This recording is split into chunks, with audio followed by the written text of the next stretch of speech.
ခုချိန်မှာတော့ဒီနေ့ညနေတော့ပြည့်တဲ့တော့ဆရာတော်ဦးလိုပဲဖြစ်ပါတယ်။ကြောက်ပြီးရင်ရှင်းသွားတဲ့ဒီလိုမျိုးအတိအကျဖြစ်ပါတယ်။ယေရှုနာမနဲ့ခေါ်ပါတယ်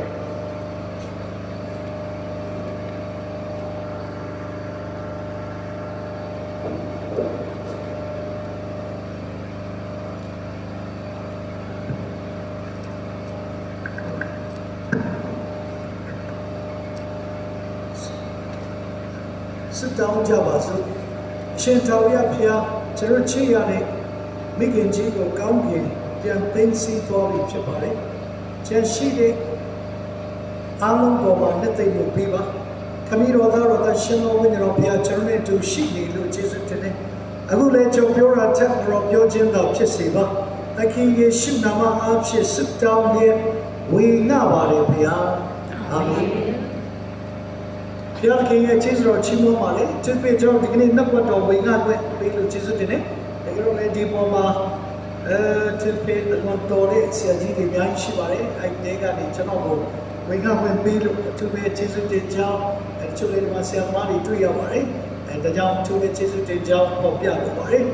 ။လူတယောက်ဘလို့သေလဲထက်ဘလို့အသက်ရှင်တယ်လဲဆိုကိုရင်းချပါတယ်။အဲ့တော့လူတွေကသေတာစိတ်ဝင်စားပါတယ်။ဒါပေမဲ့အန္တိလရဲ့အသက်ရှင်ခြင်းကျွန်တော်မိခင်ကြီးသူ့အသက်ရှင်ခြင်းဟာထူးခြားတယ်။အဲ့တော့ဒီနေ့ဂျာတိကိုကြည့်တာကျွန်တော်သိတဲ့ဘောချတကယ်တော့ဒီနေ့ကမိုးရွာသူတို့ကျင်ညာထားတယ်မိုးရွာတရားသခင်ကတော့ဂုံပြုပြီးမိုးတိတ်စေဘုရားနာမဘုန်းကြီးပါစေအာမင်အတုတ္တတာသိရေးကြီးတယ်အဲ့လူတယောက်ကြောင်းသိချင်ရင်သူ့စာဗနာကိုသွားကြည့်ရတော့ဒီနေ့ကြည့်ပါဦးသူ့ချစ်တဲ့သူတွေတန်းစီနေတာပဲပြဿနာမရလာပါတော့ကျွန်တော်တွေစမိတ်တော်လာရင်လည်းအလုံးရင်းနေတယ်သူတို့ကောင်းရင်မှပြောနေပြီဆရာတော် Paul F. John ဆရာကြီးနဲ့လည်းတွေ့နေပြီ။ဒါသူတို့ကကျွန်တော်တို့မျောနေတာ။ပါဒီမှာဆိုအဒီလောက်တော့သူမေးမှာတော့ဆရာတော်ပေါ်ကမေးမယ်ကြောက်နေလည်းမေးမယ်နော်။ဆရာတော်မျိုးအောင်မလာသေးဘူးလားဒီပါမေးမှာ။ဟုတ်မေးမယ်လို့စဉ်းစားတာပါ။ဒါတော့မလာတော့ပြတ်တယ်။နော်။ခုနကဗျာဖတ်တဲ့အဒီဖြူလို့လည်းဘယ်တော့လဲလို့သူတို့စောင့်ရင်စောင့်နေမှာ။သူတို့ပြောနေတယ်။ကျွန်တော်တို့တည်းလိုက်ရမှာ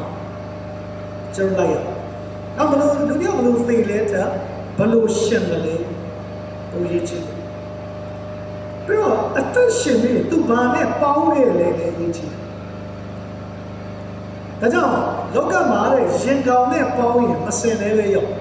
ရင်ကောင်ကမစင်ပဲကြိုက်တာလေဒါပေမဲ့ပြားနဲ့ပေါင်းရင်ပန်းကင်းလည်းရောက်ပြားပန်းကြိုက်တာလေပေါင်းဝရှိစုပ်တာလေ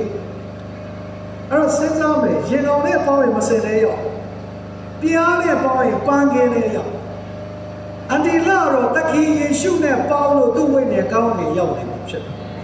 ။ဒါကိုကျွန်တော်တို့အထူးစိတ်နေမှုဖြစ်ပါတယ်။ပရာဒီလာရဲ့တက်တော်ကျွန်တော်သိတဲ့ဘောကြတယ်။နောက်ကဆရာမျိုးအောင်လည်းပြောပါလေသူကချစ်စရာကောင်းတယ်။ဓမ္မစာပေလေးတွေသူရောင်းတယ်။သူမျက်နှာကိုကြည့်ဖွေးနေတာ။ကျုပ်လူခံစားရလဲဆိုသူကြည့်လိုက်လေမျက်နှာလေးဖွေးဖွေးလေးနှာခမ်းကြီးရလေးရဲရဲလေးအစီအစဉ်မစခင်နံပြားပေါ်မှာသွားပြီးတော့လေနံပြားဒီလိုပေါက်တာလေအဲ့လိုတစ်ချက်မြစ်တာအဲ့လိုသွားရိုက်ခဲ့သလားလို့တော့ခံစားဘာသူမျက်နှာလေးဖွေးနေချစ်စရာကောင်းပရိုသက်တရားနော် century အတူအမတကယ်ရာပြည့်ခုနကီးဘုတ်တီးတဲ့ရာပြည့်ကရာမပြည့်သေးဘူး52နှစ်ပဲရှိသေးတာအန္တိလမှာယာပြည့်အဲ့ဒါနာမည်ပြောမယ်အန္တိလယာပြည့်ဆိုတာတရားအသက်တရားသက်ရှင်အဝန်းစရာသိကောင်းဒါကြောင့်ကျွန်တော်ရဲ့သက်တာကျွန်တော်အပေါင်းမှာသူတကယ်ရှိတဲ့ပေါင်းတွေကတကယ်ရှိတဲ့တာဝန်ယူခြင်းခံရသူကောင်းရဲ့မပြားခဲ့မှာနော်ဆရာလေးထူကြီးအများကြီးပြုစုခဲ့တယ်နော်ဆက်စောတာကြီးကိုဆက်ဂျိုးဆက်တို့စသဖြင့်နော်တွားပြီးတော့ကြည့်ရှုကြတယ်ကျွန်တော်ခဏခဏတော့ကျွန်တော်ရောက်ပြီမယ်ကျွန်တော်ရောက်တဲ့ချိန်တွေ့တဲ့အခါမှာသူကကျွန်တော်မြင်ပြန်ဆွတ်တောင်းလိုက်တယ်သူကတော့သူ့ကောင်းချင်းပြန်ပေးလိုက်သေးတယ်ဒါမှမဟုတ်ပုံသက်တွေကောင်းအဲ့ဒီသက်တာထူးခြားတယ်အဲ့တော့အန္တိလတရားရပြီးသိတာမဟုတ်ပါဘူးဖယားယုံပြီးသိတာဒါကျွန်တော်တရားကဲတာမဟုတ်ဖယားကဲတာသူယုံတဲ့ဘုရားသူ့ကိုကဲတာဒါ ဒါကြောင့်ကျမ်းစာကခုနပဲဆရာဖတ်တယ်သစ္စာစကားဟူမူကားထိုသခင်နှင့်အတူသေးလေအတူရှင်လိမ့်သီးခံလျင်ထိုသခင်နှင့်စိုးစံလိမ့်ထိုသခင်ကိုညင်းပယ်လျင်ငါတို့ကိုညင်းပယ်လိမ့်မည်အာမင်အဲ့ဒီသခင်ကိုဝန်ခံလို့သူ့ဝိညာဉ်ကောင်းနေရောက်အဲ့ဒါသစ္စာစကားပဲအဲ့သစ္စာစကားကိုသူယုံခဲ့တာဒါကြောင့်ဒီမှာလူမျိုးတွေမှာနော်သစ္စာတရား၄ပါးအလွန်တရာမှအရေးကြီးတယ်ဗျဒုက္ခသစ္စာမေဃသစ္စာသမုဒိယသစ္စာနိရောဓသစ္စာအဲ့ဒီသစ္စာတရား၄ပါးမြဲရည်နဲ့ຫນွေမြတ်တဲ့ပြောကိုကြိုင်ပြီးစေးတိုက်ရတော့အဲ့ဒါသေကံကြီးလူလာတော့ပျောက်တယ်ပေါ့သစ္စာကြောင့်ပျောက်တယ်တခါတော့လူတယောက်ကခွေးဝယ်သွားတော့ခွေးပိုင်ရှင်ကိုမေးတယ်ခင်ဗျာခွေးကသစ္စာရှိလားခွေးကလည်းသိမပေးအောင်စကားသိမေးရအဲ့တော့ရောင်းတဲ့သူကပြောတယ်သစ္စာရှိမရှိမသိဘူးတဲ့ရောင်းလိုက်တာ၄ခါရှိပြီးတဲ့၄ခါလုံးအိမ်ပြန်လာတာဝယ်ပြီးတော့ဒီကိသစ္စာစကားကိုယုံနဲ့မိခင်ကောင်းကင်ရောက်ပြီ။ဒါသစ္စာစကားကိုကျွန်တော်တို့ကအကျွင်းမဲ့ယုံဖို့ပဲလို့လား။အဲ့သစ္စာစကားကိုယုံတဲ့သူရဲ့အသက်တာမှာအချက်၃ချက်ရတယ်။နံပါတ်1ပရမတ်ချက်ကတော့ကောင်းသောအသေးရ။အတိလကောင်းတယ်ပြန်တဲ့အထိအသေးတက်တယ်လေ။သူ့သက်မရှိတော့ဘူး။ဒါပေမဲ့သူ့သိက္ခာလေးချက်သူ့ရဲ့မေတ္တာလေးချက်သူ့ရဲ့အပြုံးနေချက်သူဘုရားနဲ့တွားခဲ့တာချက်နဲ့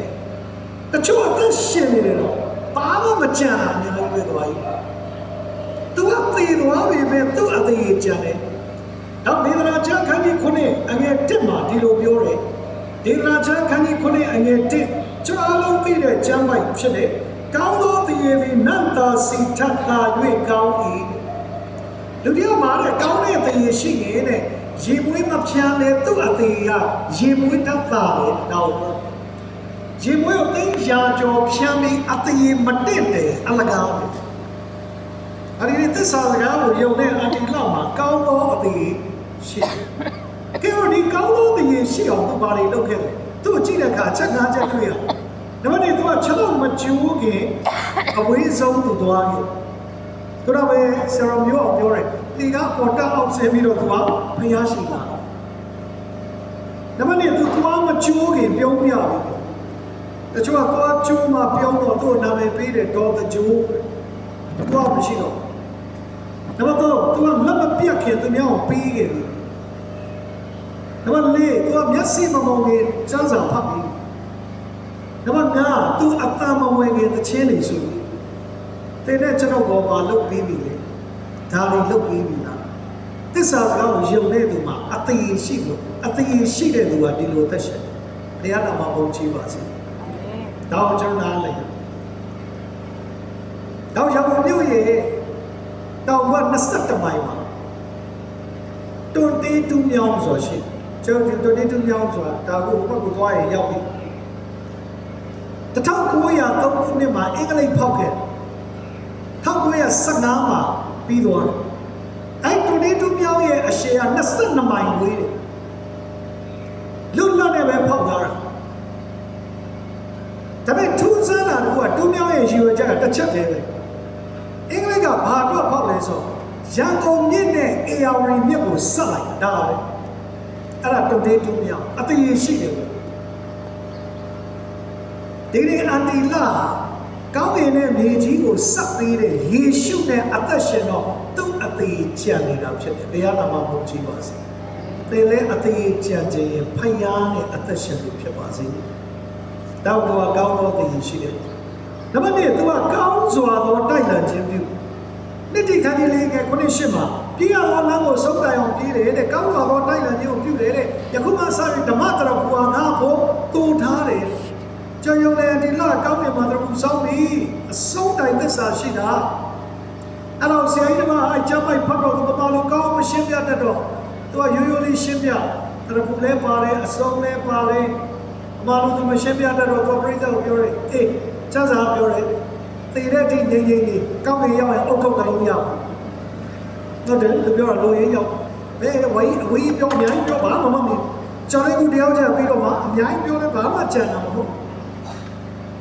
နည်းနည်းပဲသူအဆုံးတိုင်းသစ္စာရှိတာအဆုံးတိုင်အောင်တိုက်လံခြင်းပြုကျမ်းစာမှာလောတအဆုံးတိုင်အောင်တိုက်လံခြင်းမပြုတော့သူရှိရာရက်မှာပြိုပြသွားကျမ်းစာမှာယောရှုအဆုံးတိုင်အောင်ခန္ဓာပြီးကိုဖျားနဲ့သွားတော့သူ့ကြောင့်လူတွေခန္ဓာပြီးရောက်အဒီလာအဆုံးတိုင်ဖျားနဲ့သွားလို့သူ့အားဖြင့်သူ့ဆုတောင်းခြင်းကြောင့်ယနေ့ထိကျွန်တော်အားလုံးကောင်းခြင်းဖြစ်တယ်။နောက်ဒီနေ့အဆုံးတိုင်အောင်တိုက်လံခြင်းပြုတော်သူဖြစ်ဖို့အားပေးခြင်းတယ်။နောက်တော့နောက်ဆုံးတစ်ချက်ကအဒီလာကောင်းသောအဖို့ရွေးယူတယ်။ဖိဖိလာအဖွာလာအဒီလာရှမကြီးလာဒါကြောင့်မိနာမလေးဆမတော်လာရင်ဒါကြောင့်နာမည်ဖြစ်တဲ့နာနိုနိုလာနာမည်ကလည်းမထည့်သွားတော့နိုနိုပဲဖြစ်သွားတယ်မှာနိုနိုလာဆိုဦးညွန့်လာနဲ့မြို့တော်ဟောမှာဆရာတော်ဦးညွန့်လာဆရာတော်ပေါလ် F ကျောင်းကိုကျွန်တော်သတိရတယ်သူသိစကားပြောတတ်တာကျွန်တော်အမေကိုညီမလေးခေါ်တယ်ကဲဆရာမလာရင်လူလာမလာမသိဘူးတဲ့သူကလာလာလေးနဲ့ရှင်နေတာအဲ့ဒါလေးပဲချက်ပေါ်ဟင်းနေချက်ချက်သွားပို့တာကျွန်တော်မေးရကောင်းသောဖို့ကြွေးလူကခန်းကြီး30က40နှစ်မှလည်းပြောတယ်မာရိဘူသာကားတဲ့ကောင်းသောဖို့ကြွေးယူတယ်တဲ့ထိုဖို့ကိုဘယ်သူမျှမနှုတ်မယူရကျုပ်ဖျားတဲ့သူသွားတဲ့သူရတဲ့ကောင်းကျိုးဘယ်မှလာဆွဲနိုင်သွားလို့မရဘူးတဲ့တော့ပြောတော့အန်တီလာရဲ့ယုံကြည်ခြင်းကိုဘယ်မှလာလူယူသွားလို့မရသူယုံတဲ့ဖျားထံသူရောက်သွားပြီသူရတဲ့တရဖို့ဘယ်သူမှလာလူယူလို့မရဘူးသူကတရဖို့ဆောင်အဲ့ဒါကောင်းသောဖို့ရွေးယူတာတင်ပတ်စံရှာလို့ရတာခဏလေးကုန်သွားဖျားနဲ့တင်ရထားတဲ့အရာဘယ်သူမှလာလူယူလို့မရဘူးအဲ့ဒါဘာဖို့ယူတာလဲကောင်းသောပြောတော့နာမည်လဲလှတယ်လူလည်းတကယ်လှတယ်နာမည်လေးချင်းချိတယ်နော်တခါတော့နေမှာတိတ်တောက်ကြီးတယောက်ကသူ့မီးမွေးတော့မြေကိုနာမည်ပေးချင်တာချမ်းသာအောင်ထဲမှာတခင်ရှုနဲ့နီးစပ်တဲ့သူနာမည်ရှာမယ်ဆိုရှာလိုက်တာယောခန်းကြီးလေးဆက်လေးအငယ်တက်မှရေးထားတယ်တဖန်တုံယေရှုကဟာယေရှုနဲ့တဖန်တုံသိရင်းနေတာပဲတဲ့သူ့မီးကိုနာမည်ပေးတယ်စောတဖန်တုံဝယ်ပြီးတော့ဘာလို့လဲဆိုတော့ကတ်နေတာလေယေရှုနဲ့သူကရှာတာယေရှုနဲ့ယဉ်နေတဲ့သူကိုပဲသူ့မိကိုနာမည်ပေးခြင်းအဲ့တော့ကျင်းတဲ့စောတဖန်တော်ကတော့အခုဒီအသက်ရှင်နေတာအဖိုးကယေရှုနဲ့ကတ်လို့နာမည်ပေးလိုက်တယ်စောတဖန်တော်ဒီလောကကြီးမှာယေရှုနဲ့မကတ်ဘဲနဲ့အရက်ဆိုင်နဲ့ကတ်တယ်ဖဲဝိုင်းနဲ့ကတ်တယ်နိုက်ကလပ်နဲ့ကတ်တယ်ဒူးစရိုက်နဲ့ကတ်တယ်မူရစေးဝါးနဲ့ကတ်တယ်မတရားမှုနဲ့ကတ်တယ်အများကြီးပဲလောကကြီးဒါပေမဲ့ကျွန်တော်ချစ်ရတဲ့ဖိဖိလာယေရှုနဲ့ကတ်နေလို့သူယုံတဲ့ယေရှုကိုသိသွားအဲ့ဒါသစ္စာစကားအဲ့ဒီသိသွားတဲ့ယေရှုနောက်ကိုကျွန်တော်တို့လိုက်ဖို့ပဲလိုပါတယ်တော့သစ္စာစကားကိုယုံတဲ့သူမှာချက်သုံးချက်ရှိနံပါတ်1သစ္စာစကားကိုယုံတဲ့သူမှာကောင်းသောအသရေရှိအတိလကောင်းသောအသရေရှိ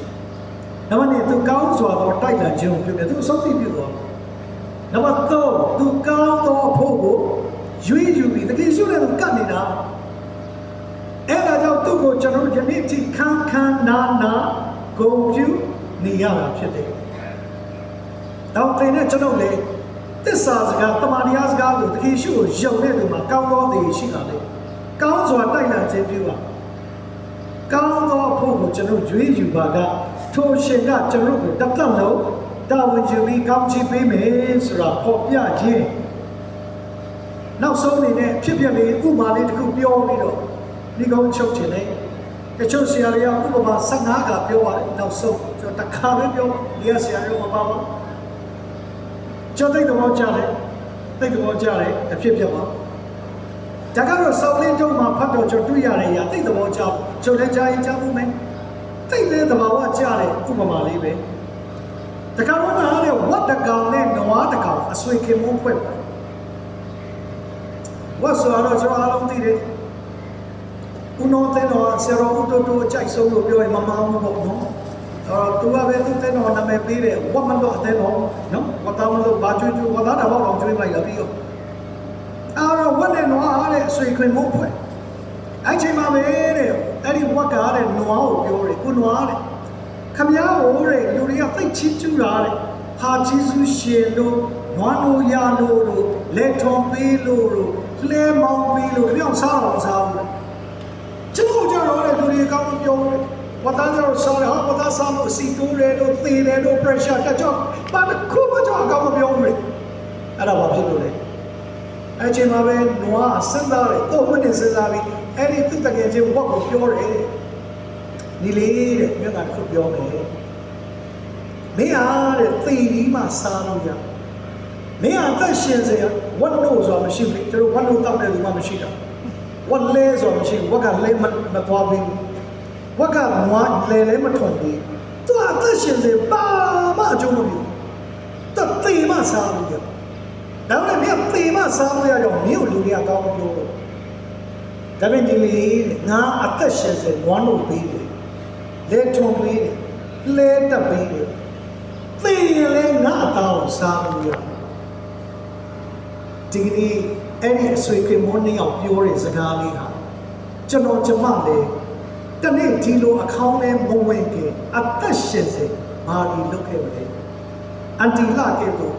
ကောင်းသောသင်ရှိဖို့ကောင်းစွာသောတိုက်လန်ခြင်းပြုဖို့ကောင်းသောဖို့ကိုကြွေးယူသောသူများဖြစ်ပါစေထိုရာသည့်သစ္စာစကားကိုယုံသောသူတို့ရမယ်ညာဖြစ်တဲ့အားလုံးပေါ်မှာတည်သက်ခြင်းရှိပါစေအာမင်